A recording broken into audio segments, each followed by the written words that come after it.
Mari kita melihat negara mana yang merupakan mitra dagang Tiongkok terbesar di dunia. Apakah Amerika? Uni Eropa? Bukan. ASEAN adalah mitra perdagangan Tiongkok terbesar, nomor 1. Apa artinya data ini bagi kita? Secara prinsip dagang, artinya Tiongkok mendapatkan keuntungan terbesar dari ASEAN. Catat ya, Tiongkok tidak akan dagang kalau tidak untung. Di dalam bernegara, kita harus dapat pastikan dan harus Anda ketahui, ini pelajaran bernegara. Tidak ada yang namanya friendship atau sesama negara itu berteman. Karena pada dasarnya, di ujung-ujungnya, setiap negara selalu mementingkan nation interest negara masing-masing. Ini yang perlu berkali-kali kita ingatkan. Kalau pejabatnya mengerti bernegara, maka bukan personal interest dan kepentingan jabatan yang didulukan, baru rakyatnya.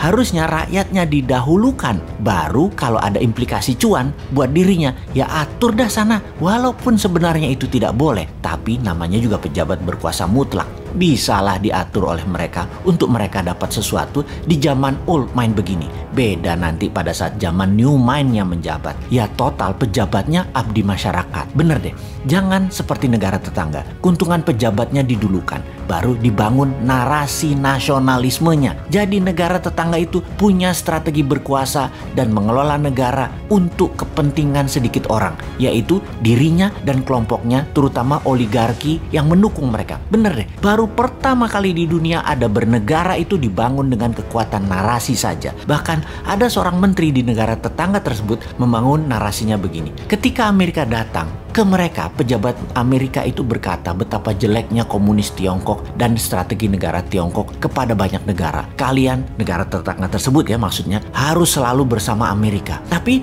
begitu Amerika balik ke negaranya, gak ada apa-apa yang dikasih sama Amerika ke negara tersebut. Sementara dengan Tiongkok, Tiongkok berkata, kamu ke Tiongkok saja. Sepertinya kalian tuh perlu banyak jembatan, pelabuhan, jalan tol, bandara, kereta api. Sini, kami yang bangun. Gak perlu uang, kami sediakan. Yang penting nanti kalian nyicil ya, bayarnya ya. Kalau kalian gak ada uang juga untuk nyicil bayarnya, gampang. Bisa pakai sumber daya alam kalian dan tenaga kerja kami bisa kerja dengan aman di negara kalian. Jangan dihalangi, nanti kami gak invest lagi di negara kalian. Dan pejabat negara tersebut membantu penuh dengan ketaatan mutlak ke Tiongkok. Ini cerita negara tetangga, juga dengar dari bisik-bisik tetangga. Kagum rupanya pejabat tadi dengan Tiongkok, yang memang hebat sih fakta strategi bernegaranya. Misalnya ya, perbedaan Tiongkok dengan Amerika lainnya lagi adalah Amerika membangun pesawat F-35 itu biayanya sekitar 1,7 triliun dolar atau 1.700 billion dolar atau sekitar 10 kali APBN Indonesia. Tiongkok dengan yuannya senilai 1,7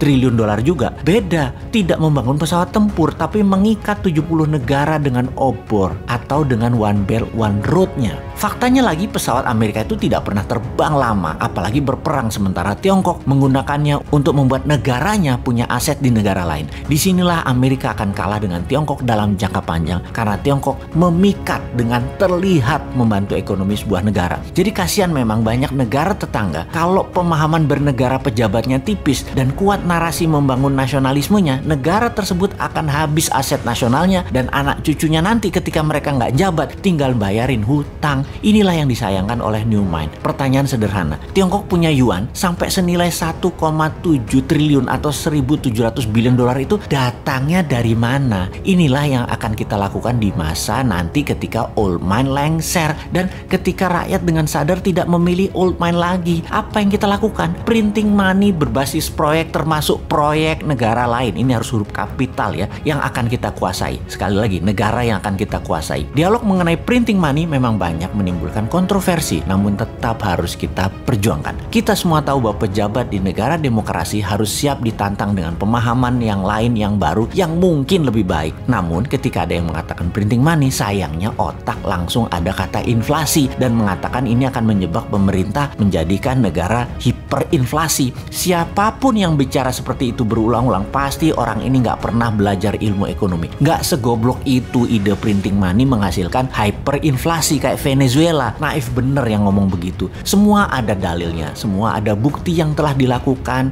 dan berjalan dengan baik. Kita ingetin ya, pada saat sebelum Perang Dunia Kedua, yang mana untuk biaya Perang Dunia Kedua, ekonom terkenal Profesor JMK yang menjadi penghitung war cost accounting atas biaya perang yang menjadi dasar Federal Reserve cetak uang, sebelumnya dia menjadi penghitung Project Relief Amerika yang lain yang membuat Amerika keluar dari Great Depression. Profesor JMK juga menghitung dan membangun Amerika berbasis infrastruktur statis jalan bebas hambatan di tahun 1933 dan 1936 dalam pemerintahan FDR, Franklin Roosevelt. Juga berbarengan infrastruktur dinamis membangun industri permesinan yaitu kendaraan bermotor, pembangkit listrik, dan alat-alat kebutuhan rumah tangga. Dana tersebut dari mana? Cetak uang berbasis proyek yang bernama New Deal. Program ini memiliki moto 3R, Relief, Recovery, dan Reform. Fokus program ini diadakan untuk mengatasi pengangguran dan kemiskinan, pemulihan ekonomi ke level wajar, dan pengaturan ulang sistem ekonomi agar depresi tidak kembali terulang. Dua peristiwa tadi, New Deal FDR untuk Amerika keluar dari depresi dan memenangkan perang adalah strategi printing money. Oke, sekarang ke Amerika. Bosen-bosen deh lu bolak-balik ke Amerika, tapi namanya belajar ya nggak apa-apa diulangi lagi. Karena tidak ada yang namanya keunggulan di dunia ini. Yang ada hanya pengulangan, alias kalau mau unggul maka ulangi. Di sini terkadang timbul kekosletan otak si Sontoloyo ini. Selain konsep MMT di dalam membangun Indonesia yang tidak bisa diterima oleh para menteri yang pro IMF juga pro obor, maka mungkin baru bisa dijalankan setelah mereka tidak menjabat. New Mind sangat menyayangkan ketidakberanian mereka saat ini mengingat mereka masih 3 tahun lagi berkuasa. Terlambatnya Indonesia untuk tidak miring ke Tiongkok dan berdikari, sungguh hal ini membuang-buang waktu Indonesia selama 3 tahun ke depan. Belum bisa mulai untuk menjadi negara terbesar di dunia. Atau mungkin mereka memang tidak mau dicatat sejarah sebagai pejuang kedaulatan Indonesia berikutnya. Mereka maunya dicatat sebagai orang yang manut dengan IMF dan obor Tiongkok. Ya, nggak apa-apa juga, nama juga pilihan hidup kok.